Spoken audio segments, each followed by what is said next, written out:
Hola, mi nombre es Fernanda y tengo 45 años. Sé que muchos de ustedes van a pensar que soy muy joven para ser considerada una anciana, pero después de todo lo que he vivido, créanme que me siento como si tuviera el doble de mi edad.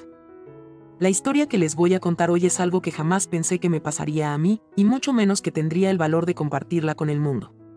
Pero aquí estoy, porque creo que mi experiencia puede ayudar a otras mujeres que están pasando por situaciones similares, o simplemente para que sepan que no están solas en este mundo tan complicado.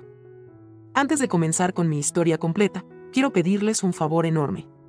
Si esta historia les llega al corazón, si sienten que vale la pena que más personas la escuchen, por favor dense un momento para suscribirse a este canal. También me encantaría saber de dónde nos están viendo, así que déjenme un comentario diciéndome su ciudad o país. Eso me ayuda muchísimo a saber que hay personas reales del otro lado de la pantalla que están escuchando mi historia. Créanme, cada comentario que recibo es como un abrazo virtual que me da fuerzas para seguir compartiendo experiencias que pueden ser difíciles de contar. Mi historia comienza hace varios años, cuando mi vida tomó un giro que nunca esperé. Yo siempre fui una mujer de clase trabajadora aquí en Estados Unidos. Mi esposo trabajaba en construcción y yo limpiaba casas para llegar a fin de mes. No teníamos mucho dinero, pero teníamos amor y una familia hermosa. Tuve 3 hijos, 2 varones y una niña preciosa llamada María, que era la luz de mis ojos. Cuando María cumplió 18 años, se casó con un muchacho bueno llamado David. Eran jóvenes, muy enamorados, y tenían tantos sueños. Querían tener una familia grande, llenar su casa de risas de niños. Pero la vida a veces nos presenta desafíos que no esperamos. Después de 2 años de matrimonio, María y David seguían intentando tener bebés, pero no llegaban. Fueron al doctor y descubrieron que María tenía problemas serios en el útero que hacían casi imposible que pudiera llevar un embarazo a término. Recuerdo el día que María llegó a mi casa llorando, me abrazó y me dijo, «Mamá, nunca voy a poder darte nietos. Nunca voy a poder ser madre». Se me partió el corazón verla así. Como madre, uno quiere quitar todo el dolor de los hijos, pero hay cosas que están fuera de nuestro control. O eso pensaba yo en ese momento. Los doctores les explicaron que la única opción real que tenían era un trasplante de útero. Era un procedimiento muy nuevo, muy experimental y súper costoso. Además, necesitaban una donante compatible, y no cualquier persona podía donar. Tenía que ser alguien que ya hubiera tenido hijos exitosamente, que estuviera en buena salud y que fuera compatible genéticamente. Cuando escuché todos estos requisitos, algo dentro de mí se encendió. Esa noche no pude dormir. Me quedé despierta pensando en mi hija, en lo mucho que deseaba ser madre, en lo injusto que parecía todo. Y entonces una idea loca se me metió en la cabeza. ¿Y si yo pudiera ser la donante? Tenía 43 años en ese momento, había tenido 3 embarazos exitosos, y estaba en relativamente buena salud. Claro, ya había pasado por la menopausia, pero eso no importaba para la donación. Al día siguiente hablé con mi esposo sobre mi idea. Al principio pensó que me había vuelto loca. Fernanda, me dijo, eso es una cirugía muy seria. ¿Y si algo sale mal? ¿Y si te pasa algo? Pero yo ya había tomado la decisión en mi corazón. Le expliqué que si había alguna posibilidad, por mínima que fuera, de ayudar a nuestra hija a realizar su sueño de ser madre, yo tenía que intentarlo. Después de muchas conversaciones familiares, decidimos consultar con los doctores. Para mi sorpresa, dijeron que yo era una candidata viable. Hicieron miles de exámenes, análisis de sangre, resonancias magnéticas, evaluaciones psicológicas, estudios de compatibilidad. Todo salió bien. Los doctores nos explicaron el procedimiento, me quitarían mi útero y se lo trasplantarían a María. Era una cirugía de muchas horas, muy compleja, pero posible. Aquí quiero hacer una pausa en mi historia para pedirles nuevamente que se suscriban al canal si aún no lo han hecho. Sé que esta historia es intensa, pero créanme que apenas estamos empezando. También quiero recordarles que comenten de dónde nos están viendo. Me da muchísima curiosidad saber si hay personas de otros países escuchando esta historia, o si son principalmente de aquí de Estados Unidos. Sus comentarios realmente me motivan a seguir compartiendo estas experiencias personales. La cirugía se programó para un martes de octubre. Recuerdo ese día como si fuera ayer. Me desperté muy temprano, antes de que sonara la alarma. Mi esposo estaba despierto también, los dos estábamos nerviosos pero decididos. Fuimos al hospital y allí estaba María con David, ella estaba aún más nerviosa que yo. Mamá, me dijo, ¿estás segura de esto? No quiero que te pase nada por mi culpa. Le tomé las manos y le dije, mija, no hay nada en este mundo que no haría por ti. Si esto funciona, vas a poder ser la madre que siempre soñaste ser. Y si no funciona, al menos vamos a saber que lo intentamos todo. Los doctores nos separaron para prepararnos para la cirugía. A mí me llevaron a un quirófano y a María a otro. La cirugía duró casi 12 horas. Sé que mi esposo y mis hijos se quedaron en la sala de espera todo ese tiempo, rezando y esperando noticias. Cuando desperté, lo primero que pregunté fue por María. La enfermera me dijo que todo había salido bien, que tanto ella como yo estábamos estables. Me sentí aliviada pero también extraña. Es difícil explicar la sensación de despertar sabiendo que una parte de tu cuerpo ahora está en el cuerpo de tu hija. Los siguientes meses fueron de recuperación para las dos. María tenía que tomar medicamentos antirrechazo para que su cuerpo no rechazara el útero trasplantado, y yo tenía que recuperarme de una cirugía mayor. Pero estábamos llenas de esperanza. Los doctores dijeron que tenía que esperar al menos un año antes de intentar quedar embarazada, para asegurarse de que todo hubiera sanado correctamente. Durante ese año de espera, María y David se prepararon para ser padres. Compraron muebles para el cuarto del bebé, leyeron libros sobre embarazo y crianza, tomaron clases de preparación para el parto. Verlos tan emocionados me llenaba de alegría. Sentía que había tomado la decisión correcta, que todo el dolor y el riesgo habían valido la pena.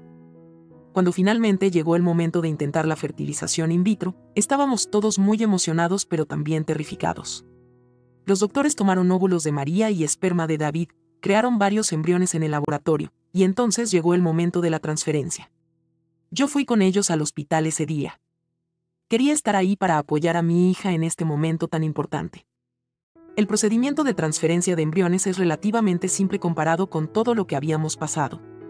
María estaba acostada en una camilla, David le sostenía la mano, y los doctores usaron un catéter muy delgado para colocar 2 embriones en el útero trasplantado. Todo el proceso tomó menos de 1 hora. Después María tenía que quedarse acostada por unas horas y luego podía irse a casa a esperar. Las siguientes 2 semanas fueron eternas. María tenía que esperar 14 días para hacerse la prueba de embarazo y saber si la transferencia había funcionado. Todos los días la llamaba para ver cómo se sentía, si tenía algún síntoma. Ella trataba de mantenerse ocupada, pero yo sabía que estaba contando cada minuto. Finalmente llegó el día de la prueba. María fue al laboratorio temprano en la mañana para hacerse el análisis de sangre. Los resultados tardarían unas horas. Decidimos esperarlos juntas en mi casa. Preparé su comida favorita, tratamos de ver televisión, pero ninguna de las dos podía concentrarse en nada más que en el teléfono, esperando la llamada del doctor. A las 3 de la tarde sonó el teléfono. Era el doctor de María. Contesté yo porque ella estaba demasiado nerviosa. Fernanda, dijo el doctor. Sí, doctor, soy yo. Tengo noticias maravillosas. María está embarazada. Los niveles de la hormona del embarazo están perfectos. Grité de alegría y María empezó a llorar de felicidad. Llamamos inmediatamente a David, a mi esposo, a mis otros hijos. Fue uno de los días más felices de mi vida. Los primeros meses del embarazo de María fueron como un sueño.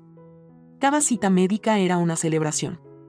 Veíamos crecer al bebé en los ultrasonidos, escuchábamos su corazoncito latir.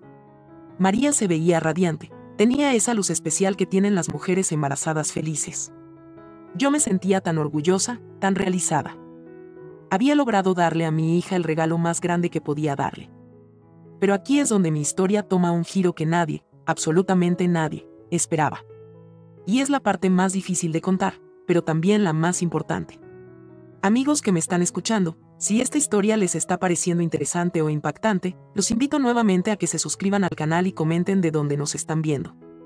También me encantaría saber qué piensan hasta ahora de esta historia. ¿Habían escuchado algo así antes?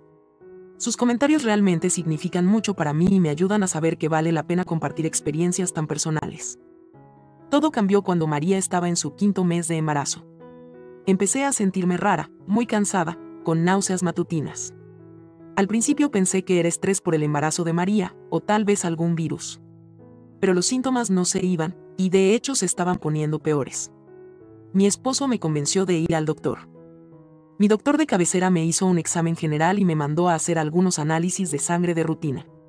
Cuando volvimos por los resultados una semana después, el doctor tenía una expresión muy extraña en la cara. Se sentó frente a mí y me dijo, Fernanda, hay algo muy inusual en tus resultados. Vas a necesitar ver a un especialista inmediatamente.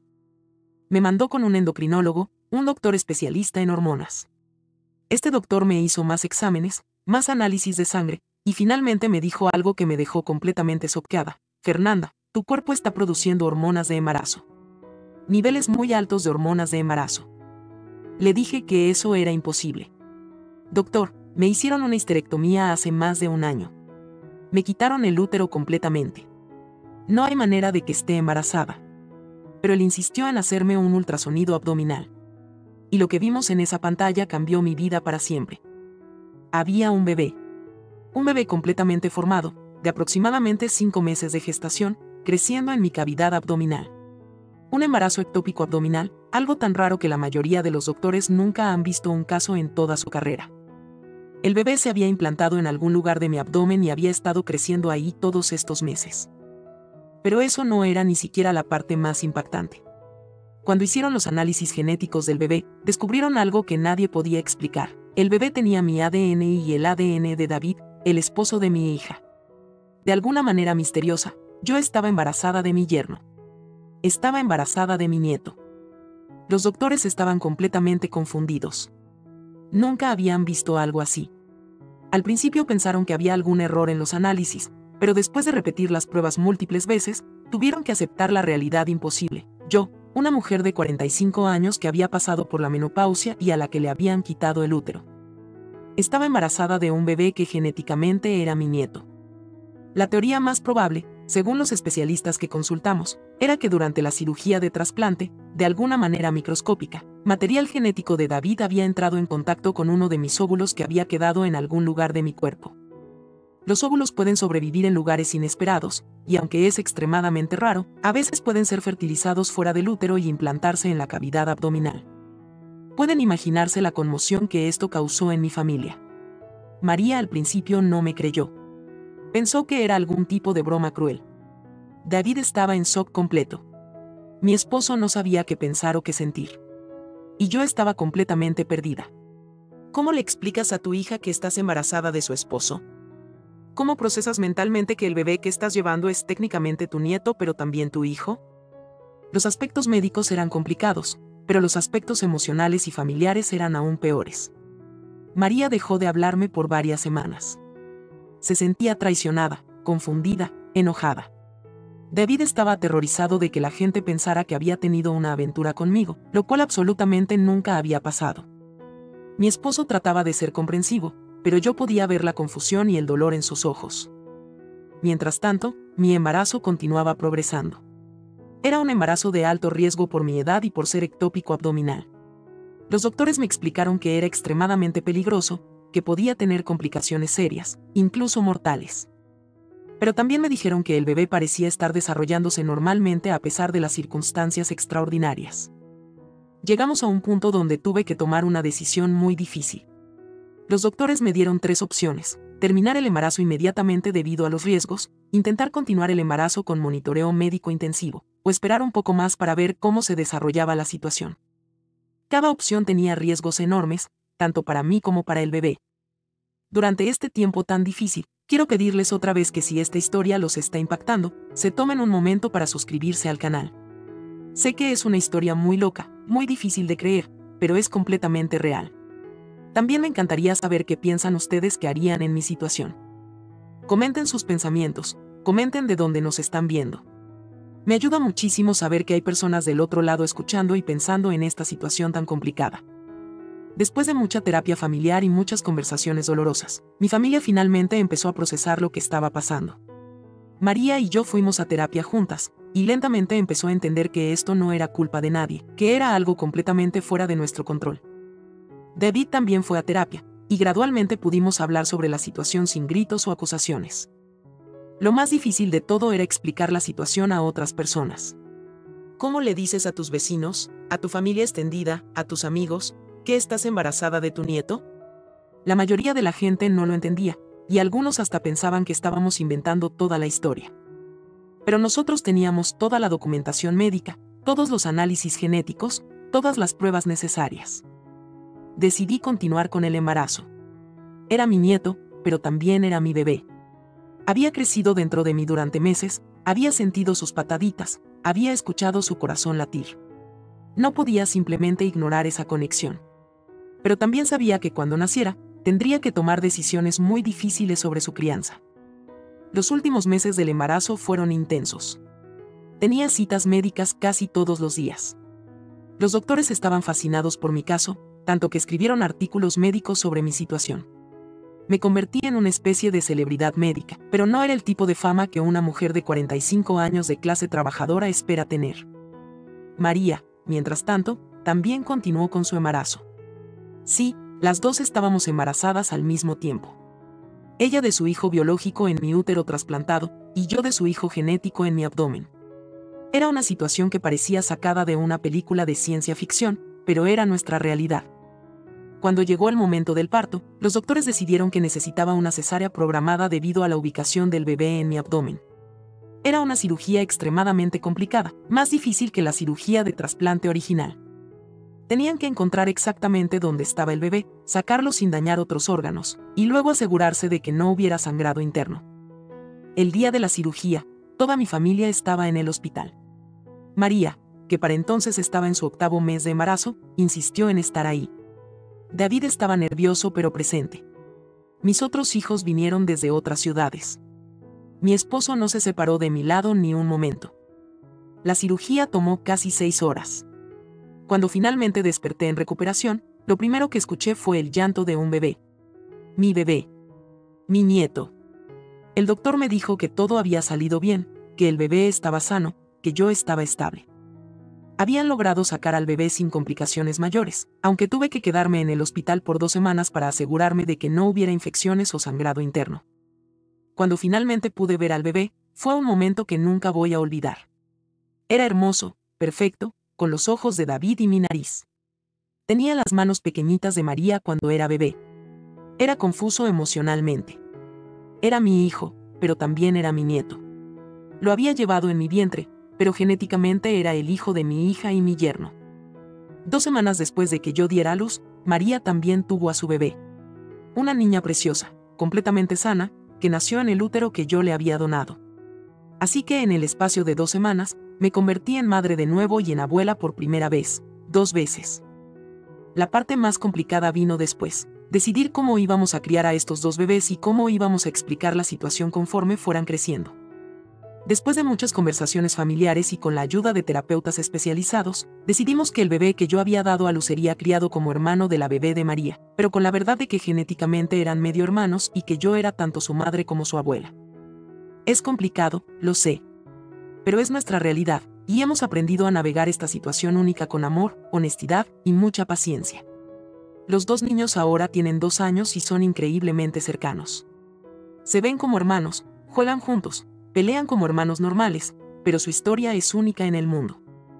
María y yo hemos reconstruido nuestra relación, y ahora es más fuerte que nunca. Ella entiende que yo no elegí quedar embarazada, que fue algo completamente inesperado y fuera de nuestro control. David y yo hemos logrado mantener una relación de familia normal, a pesar de las circunstancias tan extrañas. Mi esposo ha sido increíblemente comprensivo y amoroso durante todo este proceso. Los doctores siguen estudiando mi caso. Aparentemente, lo que me pasó es tan raro que puede ser el único caso documentado en la historia médica. He participado en estudios médicos, he hablado con especialistas de todo el mundo, y mi caso ha sido publicado en revistas médicas internacionales. Pero más allá de la fama médica, lo que más me importa es mi familia. Tengo 2 nietos preciosos que crecen sanos y felices. María finalmente realizó su sueño de ser madre, y el útero que le doné le ha permitido tener más hijos si quiere. Mi familia se ha fortalecido a través de esta experiencia tan extraña, y hemos aprendido que el amor puede superar cualquier situación, por rara o complicada que sea. Antes de terminar mi historia, quiero hacer un último llamado a la acción. Si esta historia los ha impactado, si sienten que vale la pena que más personas la escuchen, por favor suscríbanse al canal. Compartan este video con personas que crean que podrían beneficiarse de escuchar sobre experiencias únicas como la mía. Y definitivamente comenten de dónde nos están viendo y qué piensan de mi historia. ¿Habían escuchado algo así antes? ¿Qué harían ustedes en mi situación? También quiero decirles que planeo seguir compartiendo más historias, tanto mías como de otras personas que han pasado por experiencias extraordinarias. La vida a veces nos presenta situaciones que parecen imposibles, pero que nos enseñan sobre el amor, la familia, la resistencia humana y la capacidad que tenemos de adaptarnos a cualquier circunstancia. Mi nombre es Fernanda, tengo 45 años, y esta es mi historia de cómo un acto de amor hacia mi hija resultó en la experiencia más extraña y complicada de mi vida, pero también en algunos de los momentos más hermosos. Soy madre, soy abuela, y soy la mujer que se hizo un trasplante de útero y terminó embarazada de su nieto sin querer. Gracias por escuchar mi historia. Gracias por sus comentarios, por sus suscripciones, por hacerme saber que no estoy sola en este mundo tan loco. Nos vemos en el próximo video, donde seguiré compartiendo historias reales de personas reales que han vivido experiencias extraordinarias. Cuídense mucho, y recuerden que no importa qué tan complicada parezca la vida, siempre hay esperanza, siempre hay amor, y siempre hay una manera de seguir adelante.